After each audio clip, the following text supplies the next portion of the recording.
علامہ شامی نے تو بڑے مزے کی بات لکھی فتاوی شامی میں۔ علامہ شامی فرماتے ہیں ایک روایت یہ ہے کہ 70,000 انبیاء، 70,000 انبیاء، اور ایک روایت یہ ہے کہ 70,000 سے بھی زائد انبیاء نے حرمین طیبین کی طرف ہجرت کی، حرمین طیبین کی طرف ہجرت کی۔ اور ہجرت کرنے کا مقصد کیا تھا کہ ہم نبی آخر الزماں کا زمانہ تو نہیں پا سکتے، ہم نبی آخر الزماں کا زمانہ تو نہیں پا سکتے، لیکن کم از کم اتنا تو ہوگا کہ تاجدار کائنات صلی اللہ علیہ وآلہ وسلم اس سرزمین پہ تشریف لائیں گے، ہماری قبریں حرمین طیبین میں بنیں گی، اور جب تاجدار کائنات چلیں گے تو ان کے قدموں سے لگی ہوئی دھول ہماری قبروں پہ پڑے گی۔ یہی ہمارے لیے اعزاز، عزت اور شرف کی بات ہے۔ یہ کوئی عام بندہ نہیں، انبیاء یہ بات کر رہے ہیں جی، یہ حضور کی عظمت ہے، حضور کی رفعت اور شوکت ہے۔ یعنی بعض لوگ سمجھتے ہیں حضور کا یہ اتنا بیان کر دیتے ہیں کہ رب سے بڑھا دے، میں نے کہا رب سے نہیں ملاتے ہم جی، رب رب ہے، حضور حضور ہے، حضور حضور بھائی، رب تو خالق ہے، حضور مخلوق ہے، رب معبود ہے، حضور عابد ہے جی۔ ہم کب کہتے ہیں کہ حضور رب ہیں؟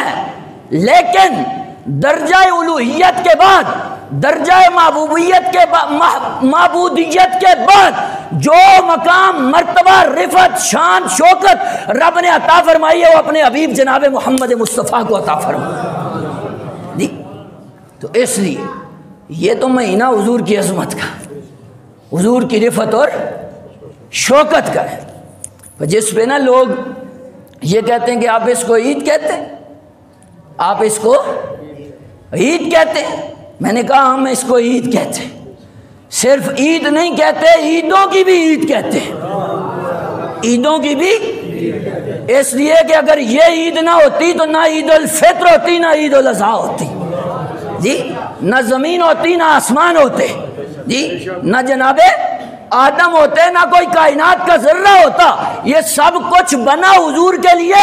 عیدیں بھی ملی تو اس 12 ربیع الاول کی عید کے صدقے میں ہمیں ملی۔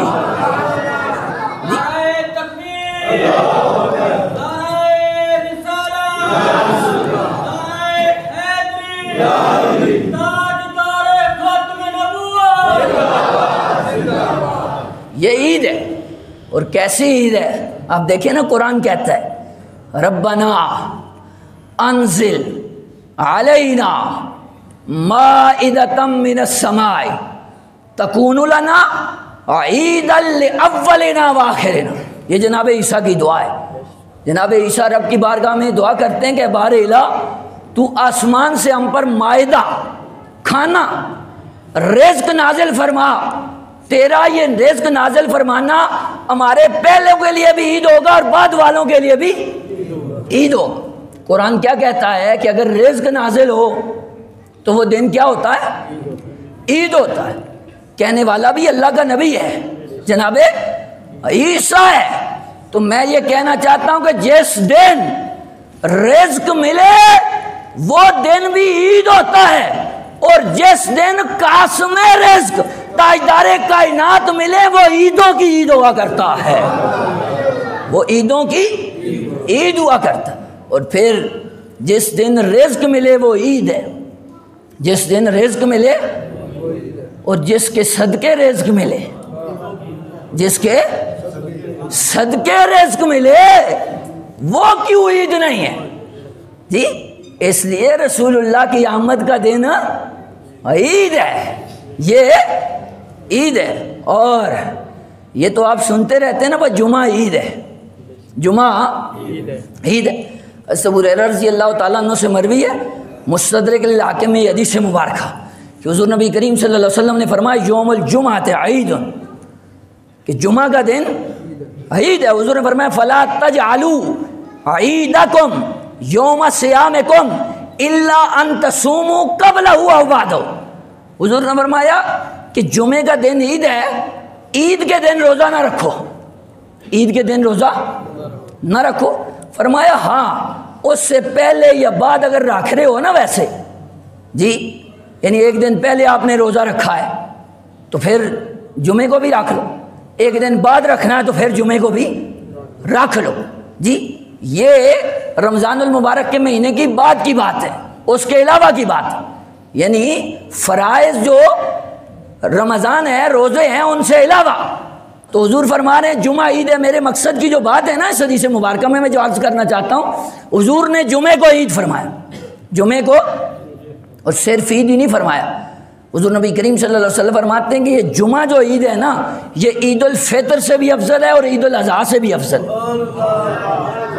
جمعہ عید الفطر اور عید الاضحیٰ سے بھی افضل ہے۔ یہ حدیث مبارکہ کے الفاظ ہیں مشکاۃ شریف میں۔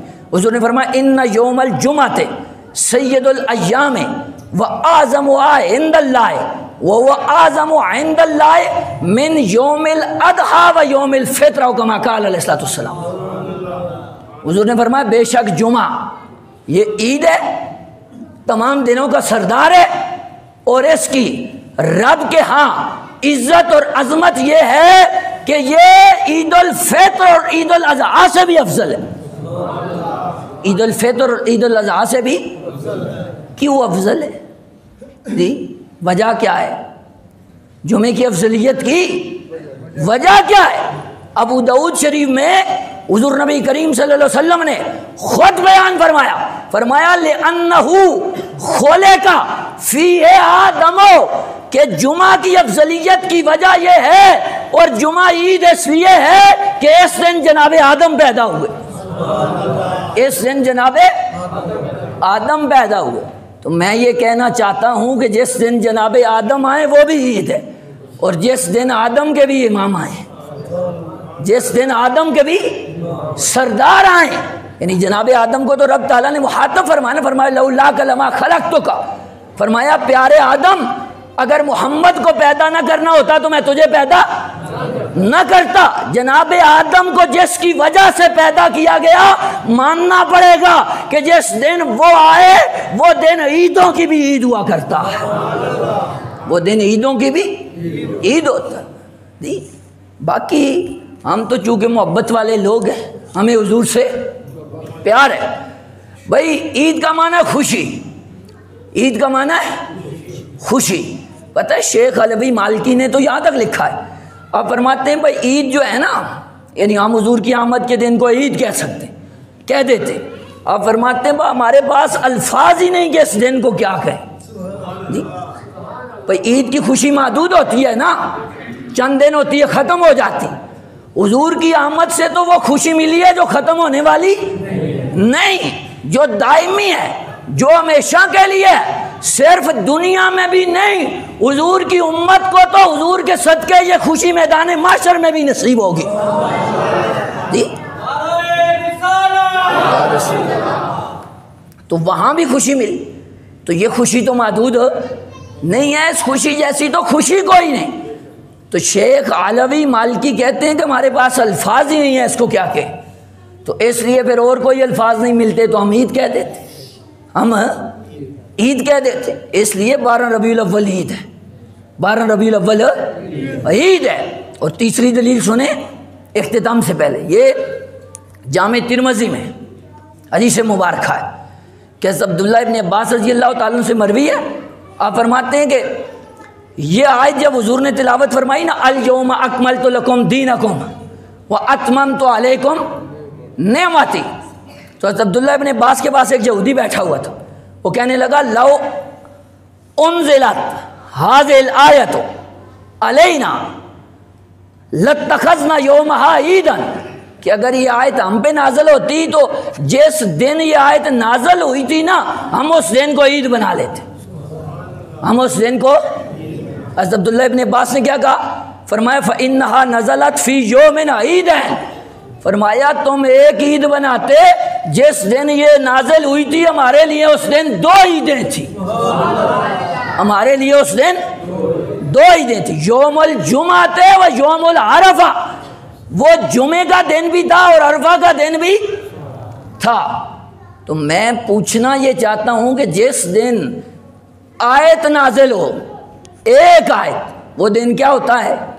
عید۔ تو اس کا مطلب ہے جس دن قرآن نازل ہو وہ اس سے بڑھ کر عید، اور جس دن صاحب قرآن آئے وہ اس سے بھی بڑی عید ہوا کرتی ہے جی۔ جس دن صاحب قرآن آ جائے، صاحب قرآن کی بعثت ہو، صاحب قرآن دنیا میں تشریف لائیں، وہ سب عیدوں سے بڑھ کر عید ہوا کرتی ہے۔ آمد مصطفیٰ، آمد مصطفیٰ۔ آخری بات سن لیں اور میں بات کو ختم کرتا ہوں۔ اس پہ نا لوگ بڑے چین بجے بھئی ہوتے ہیں اور سوشل میڈیا پہ لکھ کہتے ہیں جی بھائی عید ہے تو نماز کب ہوگی، کتنے بجے ہوگی جی؟ یہ میسج آپ نے سنا ہے؟ نہیں سنا تو ہم نے سنا بھی ہے، دیکھا بھی ہے۔ لوگ کہتے ہیں بھائی اگر عید ہے تو پھر نماز کس وقت آپ پڑھیں گے اور نماز عید کہاں پہ ہوگی؟ تو میں یہ بتانا چاہتا ہوں کہ ضروری نہیں ہے کہ ہر عید کی نماز بھی ہو، ہر عید کی نماز بھی، یہ کسی جگہ بھی نہیں لکھا ہوا کہ جس دن عید ہوگا اس دن عید کی نماز بھی ہوگی۔ بندہ کہنے لگا دلیل کیا ہے؟ میں نے کہا مصنف ابن ابی شیبہ اٹھاؤ، مصنف ابن ابی شیبہ میں رسول اللہ صلی اللہ علیہ وسلم نے یوم عرفہ کو عید فرمایا، یوم عرفہ کو عید فرمایا۔ حضور فرماتے ہیں یوم العرفۃ عید، 9 ذی الحج کا جو دن ہے جی، عید کب ہوتی ہے؟ 10 ذی الحج کو ہوتی ہے نا، 9 کو تو عید نہیں ہوتی، بڑی عید عید الاضحیٰ 10 کو ہوتی ہے، 9 کو عید نہیں ہوتی۔ حضور نے 9 کو عید فرمایا، 9 کو عید فرمایا، لیکن 9 کو تو کوئی اضافی نماز نہیں، 9 کو تو کوئی اضافی نماز نہیں۔ اچھا یہ اگر کسی کو نہ سمجھ آئے نا، چونکہ یہ عید کے ساتھ بالکل ملا ہوا ہے، 10 محرم کو حضور نے فرمایا یوم عاشورہ عید، یوم عاشورہ بھی عید ہے، 10 محرم الحرام عید کا دن ہے۔ تو اب مجھے بتاؤ بھائی 10 محرم کو جب حضور خود اس دن کو عید فرما رہے ہیں تو 10 محرم کو کوئی الگ نماز ہوتی ہے؟ یہ 5 ہی ہوتی ہیں نا، کوئی اور عید کوئی اور نماز تو نہیں ہوتی۔ تو حضور خود ثابت فرما رہے ہیں، پر لازمی نہیں جو دن عید کا ہو عید کی نماز بھی ہو۔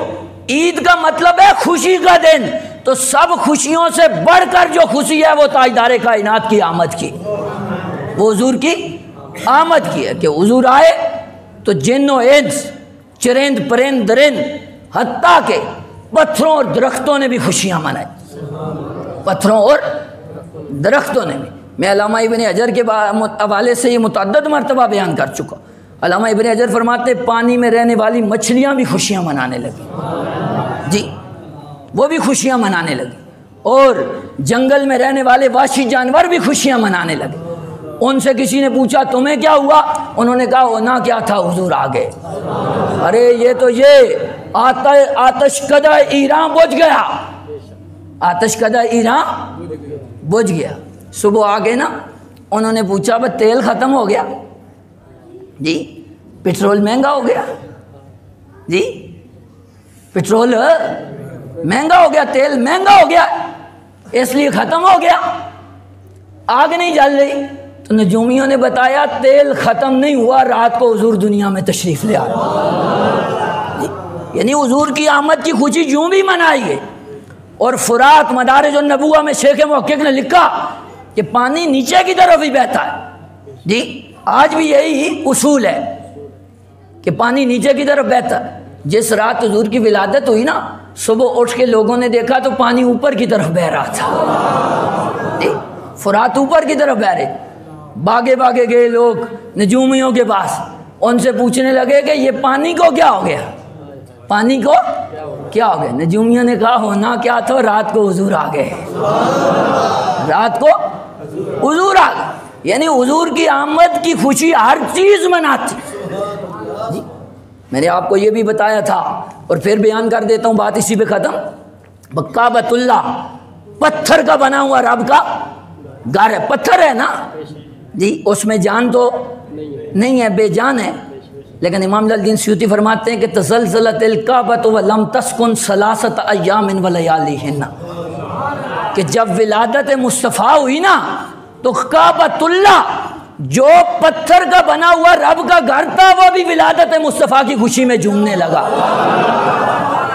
وہ بھی ولادت مصطفیٰ کی خوشی میں جھومنے لگا. اور یہ الفاظ ہیں لم تسکن ثلاثۃ ایام ولیالیہن کہ کعبۃ اللہ پورے 3 دن اور 3 راتیں ولادت مصطفیٰ کی خوشی میں جھومتا رہا. اور لوگوں کو بتا دیا کہ آمد مصطفیٰ پہ خوش ہونا یہ شرک و بدعت نہیں بلکہ کعبۃ اللہ کی سنت ہے. کعبۃ اللہ کی سنت ہے. تو رہے گا یوں ہی ان کا چرچا رہے گا یوں ہی ان کا چرچا رہے گا. پڑے خاک ہو جائیں جل جانے والے. وآخر دعوانا ان الحمدللہ رب العالمین.